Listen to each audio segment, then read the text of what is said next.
I'm honestly surprised I lived past the age of 12. I was shot in the leg when I was 12. Did you shoot yourself in the leg? Hell no, I was trespassing. Oh.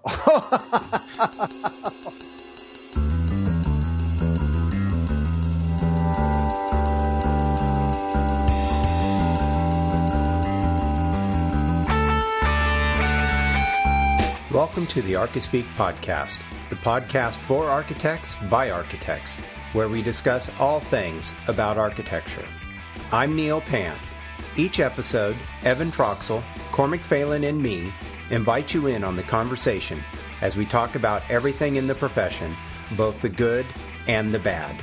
Maybe you're considering a career in architecture, you're still in school, or you've been around the block more times than you'd like to admit.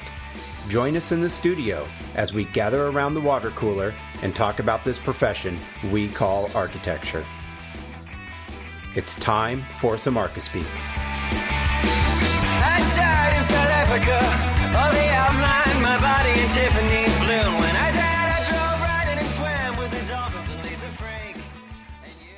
Welcome to episode 76 of the Archispeak podcast. I'm Neil Pan. I'm Evan Troxel. And I'm Cormac Phelan. And this episode of Archispeak is sponsored by Arcat. Visit them at arcat.com.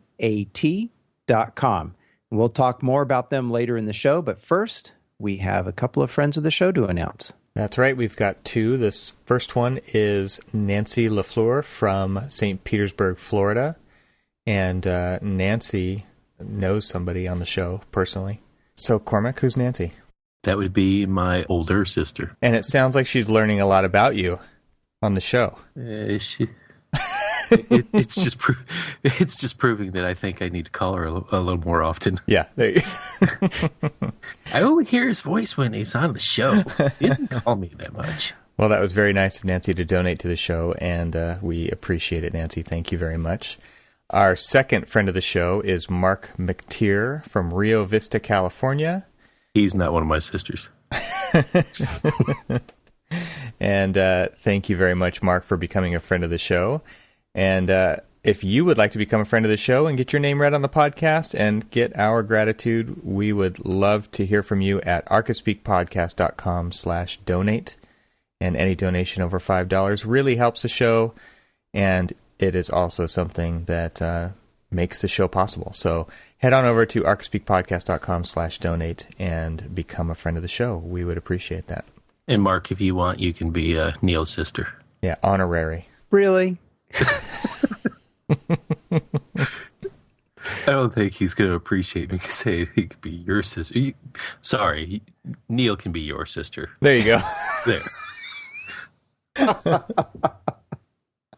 All right. Well, with that, what are we talking about on this episode, guys? Holidays, right? They are upon us. What about the work schedule around the holidays? I mean, you guys both work in larger offices, so how does that work with people taking time off, the deadlines for your particular projects? How does that working?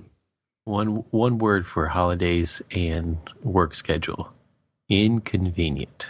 There's never a convenient time for anything, though. Well, that's true. Taking any time off, or I think the holidays just tends to make it even worse, because I'm pretty sure with you guys, your clients, our clients are always expecting us to make a permit submission around the holidays. Why? Don't know why. Because it's the end of the year.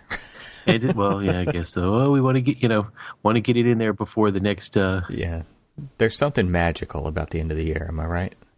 Well, in their mind, the interesting thing about it is, and we were mentioning it pre-show, but they're never in the office. So, say for instance, we do a permit submission and we get permit comments back and things like that, and.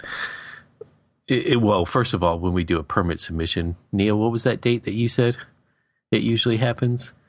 December 22nd? December 22nd, right? Yeah. Yeah.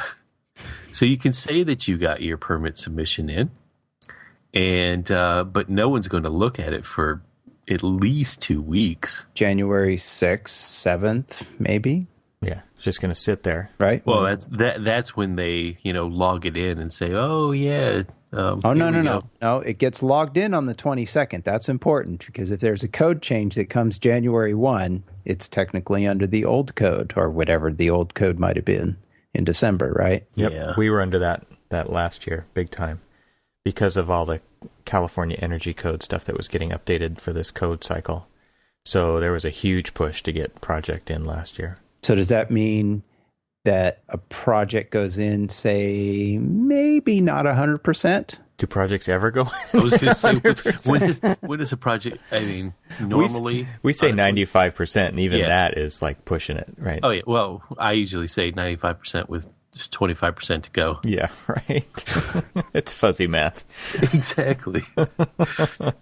It's a GMP set. Yeah. There you go. So what it really is it means people are working a lot of overtime. Yeah. Usually, it just depends. I think. Like Cormac said, there's never a convenient time to take time off. And I think it'd be interesting to kind of talk about the difference, just the experiences that we've had so that people who are out there in different scenarios than we're in can hear about what, some of the different things that go on out there. But in our firm, it seems to come and go. Like there will be years where for 2 or 3 years in a row where you will work over the holidays. And our firm does close down between Christmas and New Year, because nobody else is working, right? Nobody else is working. But we have to take our own PTO for that. I mean, it's not like we get free vacation days or anything like that, but it's just kind of an understanding that everybody has. What? Sorry, gotta stop you here. No, you don't. Yeah, I do. So your office closes. That's with quotation marks around it. Make you use your own time for that. Yeah. Come on. Yeah. That's unfair. I mean, they're closed. Well, you can go in as long as you set it up with your supervisor ahead of time, and you can work. But, yeah, I mean, just the overall understanding, and this kind of just goes out to all the consultants, and it goes out to our clients, is that the office is closed down for those days because nobody's open for those days. And they sell it as, everyone's home spending time with their families, and everybody knows that all the architects are checking their emails every day, every minute, whatever. Anyway, I was going to say every second. Yeah, but and like I said, it there's some years where it just doesn't happen. People might work from home a little bit more those days of the year, but for the most part, if there's a deadline, it always seems to come, late in December, or maybe it's even early in January, where the project has to get submitted so that it can go sit on the state's shelves for 6 months or whatever. It just has to get in, and when something has to be submitted, there's no such thing as time off. Right. Absolutely. In fact, there's the time off is sleep. Yeah.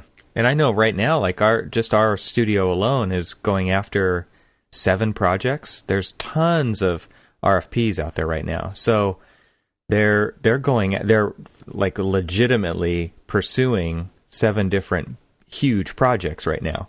And when is that supposed to happen? When do you so there's no time off right now.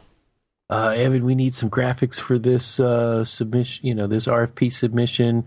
Just do it on your extra time or on your free time.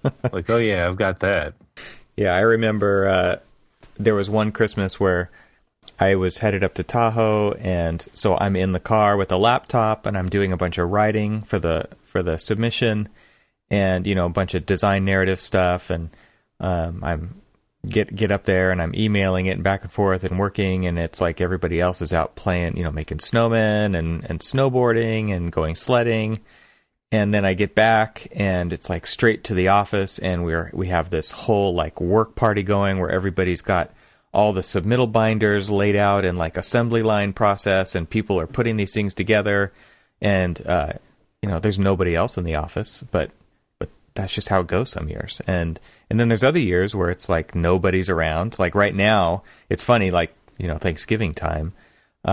Okay, so you're not going to be here this day, and you're not going to be here this day, and then you're off this week, and then I'm off the week after that, and then the project architect's off the week after that. And so everybody's schedule is just like all over the place, and it doesn't seem like anything's going to get done. Right. So, feast or famine. We have I hate to say it, but Thanksgiving is coming at the most inconvenient time because we've got to pull together a bunch of graphics and stuff for the current project that I'm working on, and it's we've got a ad hoc committee meeting Thursday of next week, and we've got to get several.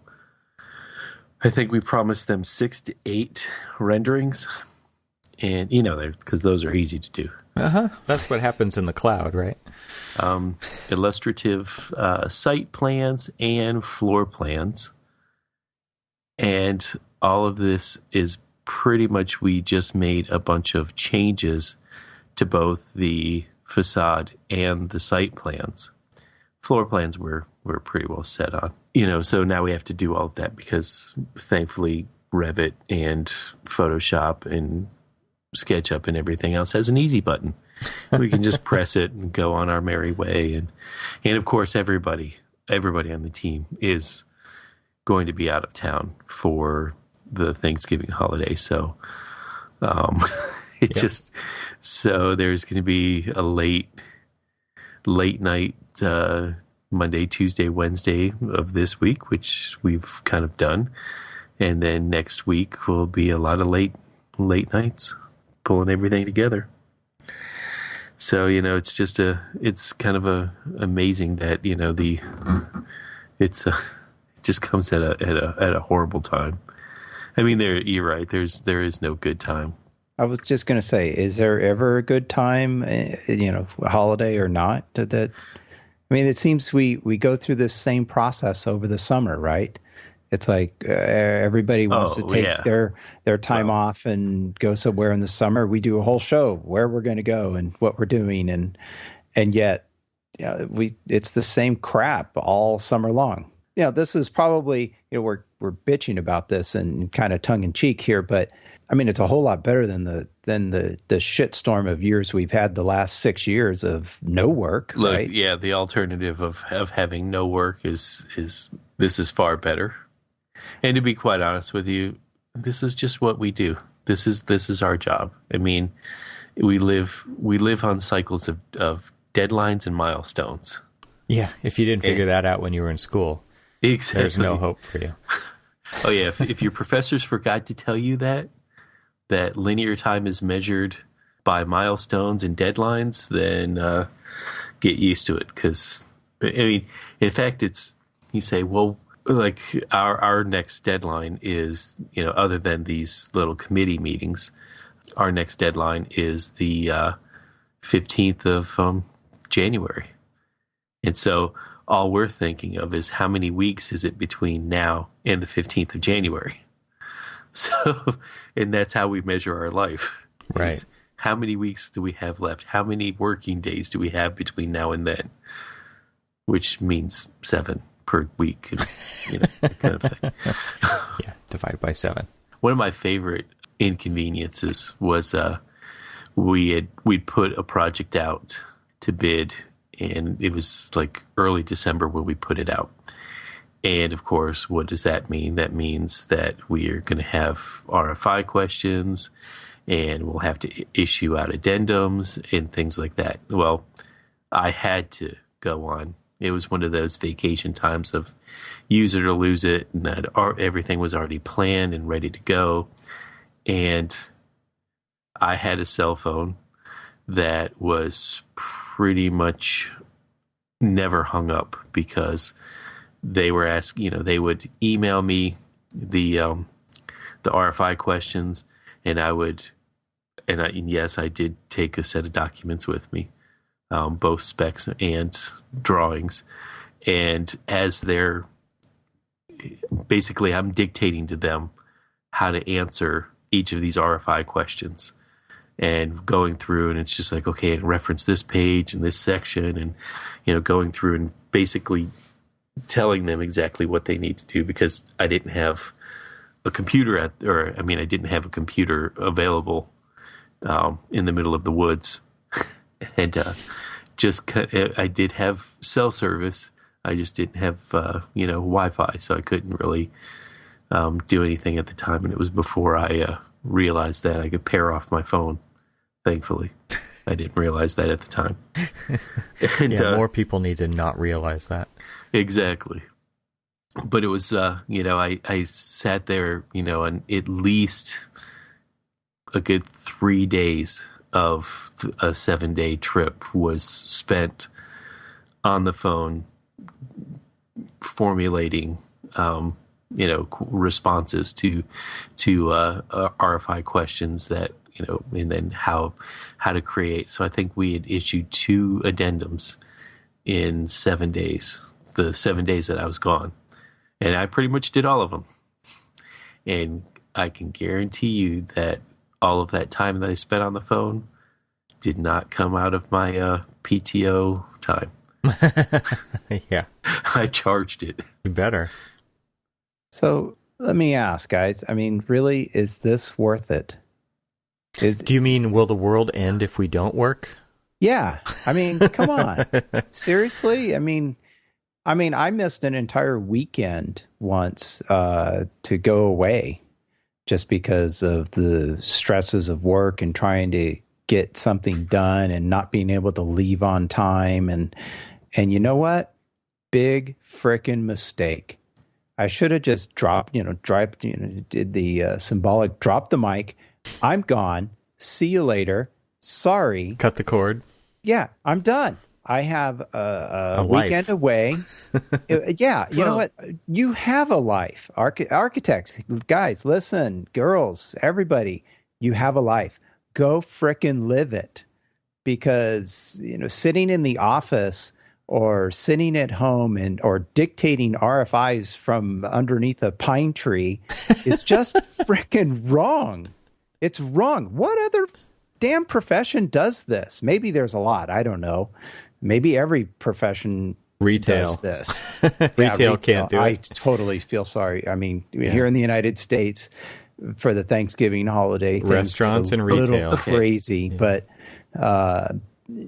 retail. But I mean, still, there's laws, right? I mean, you can only work so many hours in a shift, and there has to be so many hours between 2 shifts and stuff like that. There's laws against this, and yet for our profession in architecture, we ignore that all, and we work on our vacations. It's because it's not right.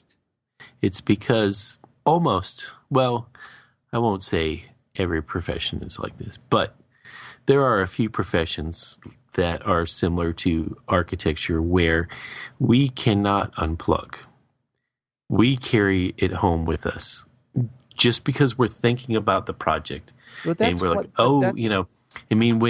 when Evan says that he has a notepad near his bed that when he wakes up and he has that aha moment, and he gets up and he jots something down or sketches something up or whatever. Got the waterproof paper in the shower. You can't, exactly. That's going to go on the holiday gift guide. That's right. Exactly. It's just we don't detach. We carry it home with us. When and I worked retail, you carry that. I mean, we all come home from a day at the office or something, and we carry our baggage at home. But there's that part. But then there's the other part of I am now going to work. I'm doing work. I'm drawing something. I'm replying to an RFI. I'm doing this. To me, that's 2 different things. Or randomly thinking about it in the shower, that's one thing. But you're not billing that? Every minute, a minute here, a minute there. That's the distinction, right? Is this billable time or not billable? Well, of course it is. It is, but if you were a lawyer, you'd bill it, right? I think there's two interesting things to think about here. The first one is I think we've all kind of figured out that when your mind is in 2 places at once, you're doing neither things well, right? So if you're on vacation and your family is vying for your attention and you're doing an activity and you're answering RFIs, you're pretty surely not doing either one of them very well, right? I think that is something that we all struggle with sometime or another. It's like, that you're supposed to be doing this one thing, but you're kind of doing this other thing, and it's like it's like when your wife says, "Did you hear me?" And you're like, "Yeah, I heard you, I gotcha." And then she asks you what she just said, and you have no clue, right? We've all been there, and that's what this is like. But I think something that is an important way to think about this is that the experiences that you are having outside of the office help you be a better architect. And so you can't always be doing the architecture, because if you aren't doing the architecture, you're probably enriching your life in a way that will help your architecture. Does that make sense? No? Sure. No, I think it does, man. I mean, like, I think that's great in theory. No, I'm only kidding. I think there are people who never unplug and they live it. They are doing eat, sleep, breathe architecture. Totally, right? But I don't think that necessarily makes for the best architecture or the best architect. You've got to have other outside influences that inform, experiences that inform architecture, because like we've talked about, the diversity of the team having a great impact on that collaborative process. And so if you never get another perspective, then are you just always regurgitating the same thing? Chances are pretty high that you are. If you're just using the same bag of tricks over and over and over again, you're the one trick pony. So exactly, hoping for a different result each time. Yeah. All right, well, hey, let's take a quick sponsor break. This episode, sponsored by ArcCat. Are you tired of randomly searching the internet for building products? Would you like to have one place where you can find reliable building product information directly from the manufacturer? Then visit ArcCat. That's ARCAT.com.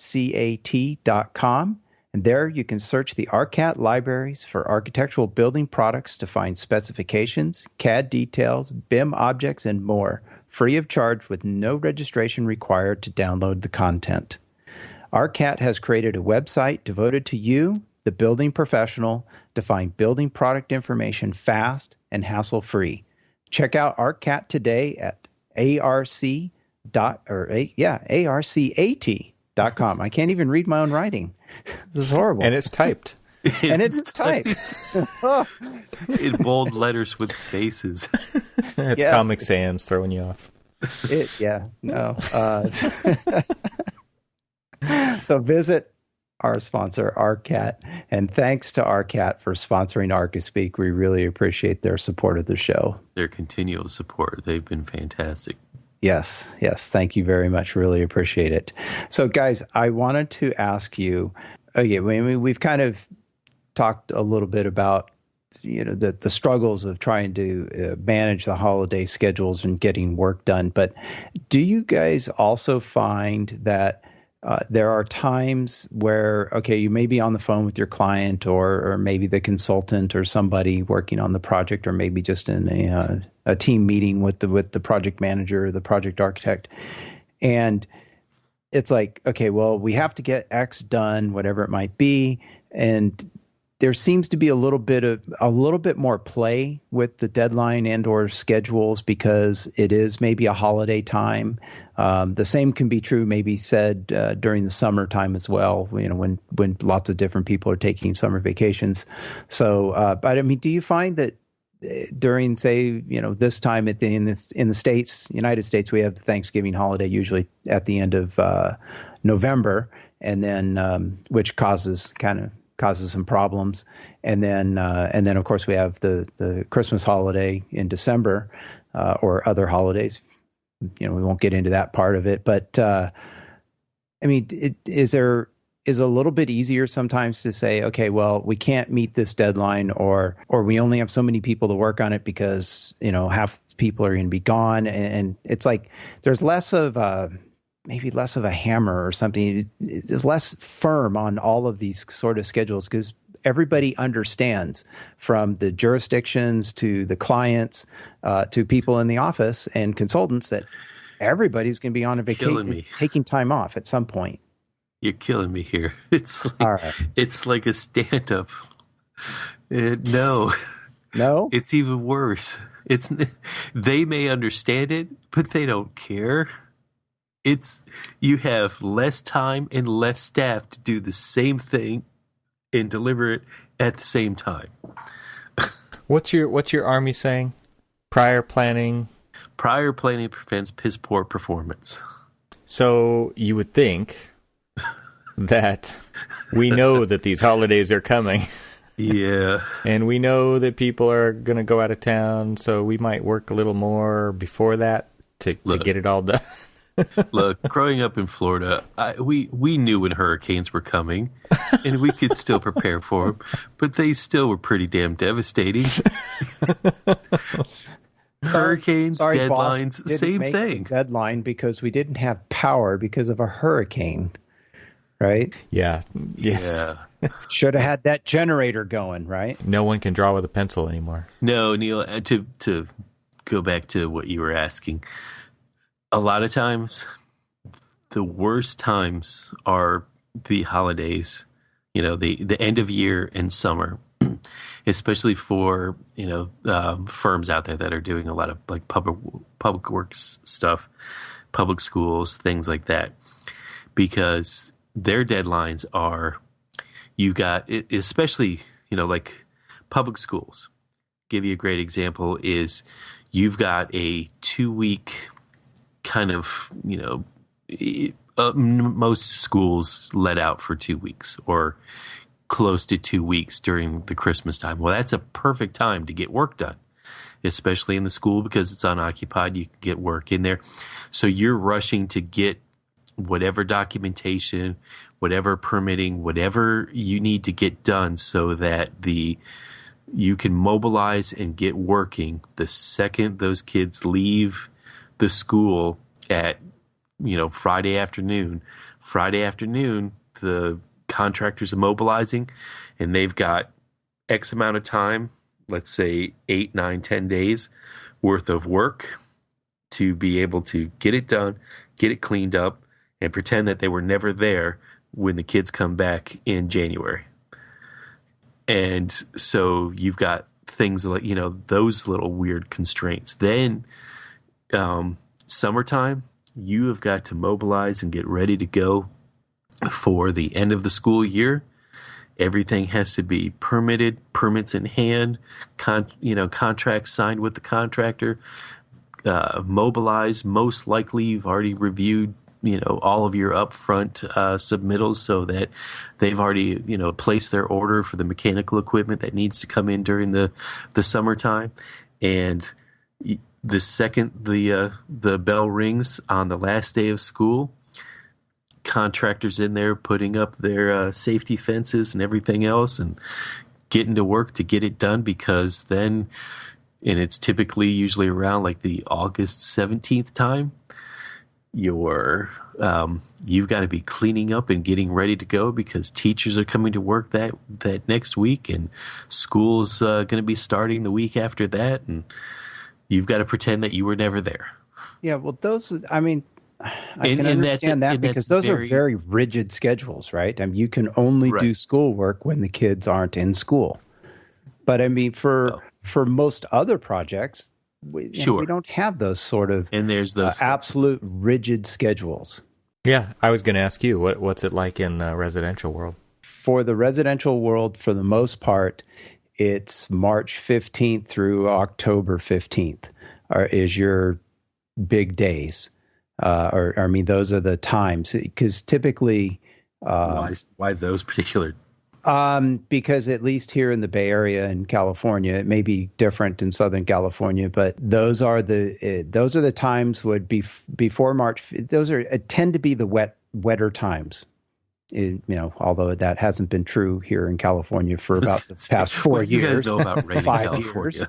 Well, we actually just got rain today, but it came through pretty quick. But anyway, during those wetter times, there's certain aspects of doing earthwork and preparing, sites for residential projects and other projects that there's certain requirements for doing that type of work that have to be implemented during outside of those dates. So anything after October 15th or before March 15th, typically. So, I mean, that's, but, it's such a different sort of schedule.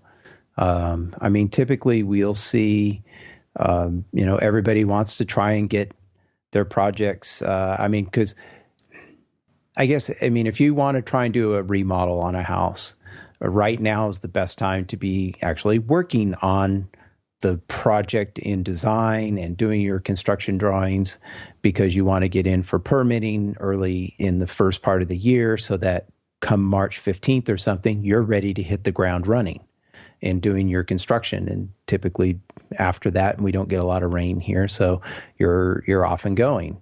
So if you start CDs on a project in the summer and you don't have a permit till the fall, now it's getting a little dicey, because it could, if we have a regular rain year here, you're going to be working through a lot of, wet weather over the winter time. And that's going to slow your project down. So that's why sometimes the end of the year can be a very busy time, because you're really trying to get everything in, maybe for a code update that may be being implemented in January 1st. So you want to get those projects in prior to that so they get under the old code. And then you also just kind of wanted to get them in, because it could take 30 to 45 days before you get your permit, just going through the comments and replying to the comments and doing all of that, so that sometime by February or early March, you've got your permits and you're off to the races. I wonder how many projects go in, and this is just a pure side thought. I wonder how many projects go in early just to beat the new codes. A lot, depending on the code updates, right? Sure. I mean, in California, I think, Evan, you mentioned something about this earlier. Was it last year or the year before? There was one of the two. Huge change in the energy code in California. Yeah. It would have completely ruined everybody's models for that kind of stuff if right. they would have turned them in, a week later. Right. All their energy models. Yeah. So, and then the ironic thing was, at least in California, the software to actually run the energy, to show that a project meets the energy code wasn't ready. Yeah. And then they ended up delaying it for July. I think it went to July 1. Yeah. Yeah. So is it a specific software that you have to use for permitting purposes? It's a specific software for energy modeling. For energy modeling in California, yes. And it wasn't ready for the changes to the energy code here in California. Talk about a monopoly there. I think there's two different softwares. Neither one of them was ready, and the state ended up delaying it till July, I think. So, So, anyway, I mean, back to schedules. I mean, there was one. I think one of the first Christmases that I worked. In one of the first larger offices I worked in, larger, there was about 30, maybe 35 people. For whatever reason, we were just coming out of a recession at that point in time. And so a lot of people were taking time off. I think most of the office was literally gone. They were not officially closed, but there was several days during the week between Christmas and New Year's where there was the only people in the office were about the 4 or 5 people that had been hired that year, because none of us had any available time to take off. You hadn't accrued anything yet. We hadn't accrued any. Yeah, either you hadn't accrued anything, or you'd only had accrued a few days, and that was about it. So, there was several days where there was only about 4 of us in an office of like 35 people. We were the only ones there, and let's just say that there wasn't a whole lot of productive work done that day. And that's the other thing, right? I mean, what happens to productivity if you're forcing people, to come into the office? I mean, unless there's a particular deadline, wow. Doesn't productivity take a hit? Morale could be low. Yeah, morale. There could be some bitter feelings. Yeah. Sure. And also, though, the office is probably really quiet. You could probably get 8 hours worth of work done in half that or less. Well, that's true because you don't have people calling. You don't You have don't all have the engineers interruptions. calling because they've already RFIs. taken off. Yeah, their clients aren't calling you. Engineers aren't calling you. They're all on vacation. They're on their holidays. Your boss is not there, Yeah. right? Your project managers aren't there. Yeah. Your bosses aren't there. It's just you It's just you. and your thoughts. and listening to the Archispeak podcast, right? Sure. Keeping you company. That's right. That's right. We'll keep you company on that holiday stretch. We got a back catalog of 75 episodes to go through. Start from the beginning again. So this episode is coming out after Thanksgiving. So real quick, what are you guys doing for Thanksgiving? Or what have you already done for What Thanksgiving? have we already done for Thanksgiving? Well, for myself, going to my mother-in-law's for dinner, and my wife's two brothers and all their kids and family come over, and that's about it. We're not going anywhere specifically. No travel plans. We're going to drive east to Palm Springs. Takes a couple hours to get there. That's where my parents are, and then we're going to hang out there for brunch and take the kids swimming, and it's just gorgeous out there this time of year. And then we'll probably head back early afternoon and just do kind of our own family thing after that in the evening, maybe watch a movie or something and just hang out here at the house. So it's an all-family day, but a little bit split up. We're gonna head out east and then come back home. We are heading to Detroit, or the Detroit area, and we get two Thanksgiving dinners. Because one is never enough. Because one is never enough. Jeez. So pack in the stretchy pants and my appetite. So that's like a serious food coma. Yeah, we will be driving the next day. The tryptophan kicks in. Everybody's asleep at the table. You know, the only thing that The second dinner. The only thing that sucks about going away for Thanksgiving and the holidays and stuff is that you're going to somebody else's house. So rarely do we ever get to enjoy leftovers, that food coma for weeks to come. Yeah. Over and over. The gift that keeps on giving. Exactly. The people who invite us, they get to enjoy that. We don't. So if you're listening, brother-in-law, let us take some food home. Stop being so dang greedy. Leftovers are a wonderful thing. I want some turkey. Well, have we fully exhausted the holiday topic? For this episode. Yeah, I think we'll get back into it if we can get our act together and pull together our annual gift guide episode. We might have more to say about the holidays, but we'll see if we can actually pull that off. That'll be that's our goal. Yep. All right. Well, let's wrap this one up. If you have questions or comments, visit our website at archispeakpodcast.com. There you'll find links to our individual Twitter accounts and the Archispeak Podcast Facebook page, where you too can join in on the conversation. And if you have an inspiring tale to tell about your Thanksgiving holiday, or wherever you are in the world, your holiday, either your traditions or anything like that, and how that works out with your office schedules, let us know. Call the Archispeak Podcast hotline at 415-484-8496.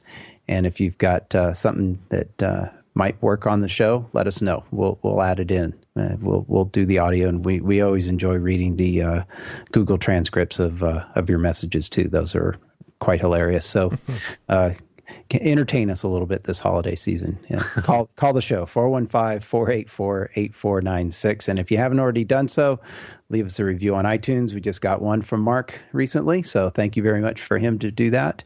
And thanks for subscribing, and keep listening to the show. And we hope everyone had a nice Thanksgiving here in the States. All right. Good night. Good night.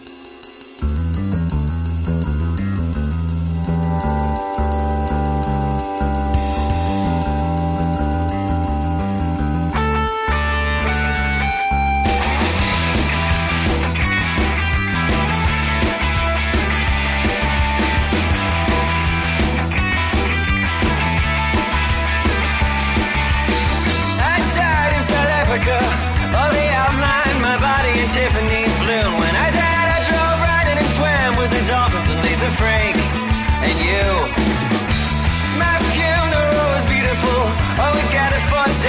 own end. Thank God I'm cut, 'cause of my kind of luck. I'll be up on the block in front of all of my friends. This is what you get. This is what you get. This is a schedule. This is a set. It's unpredictable as you forget. If you blow, you can bet. I know, I know, I know. This is what you get. This is a schedule. This is a set. It's unpredictable as you forget.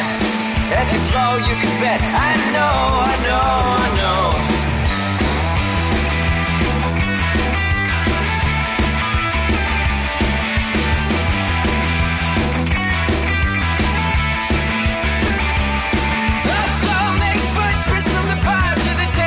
Top to the basement.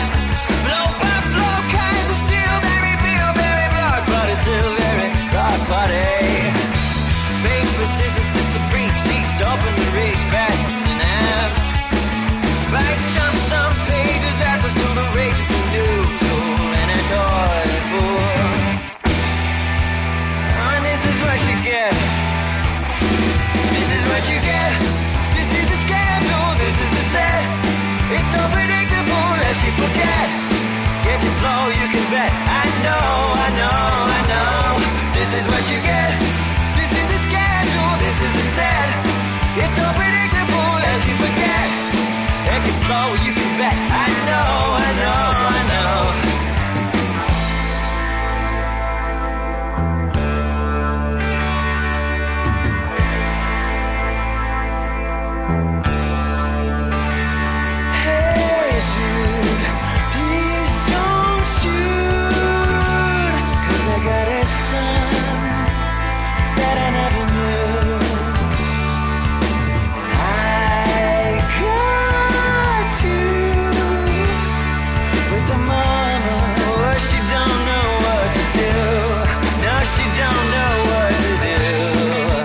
Why'd you come back to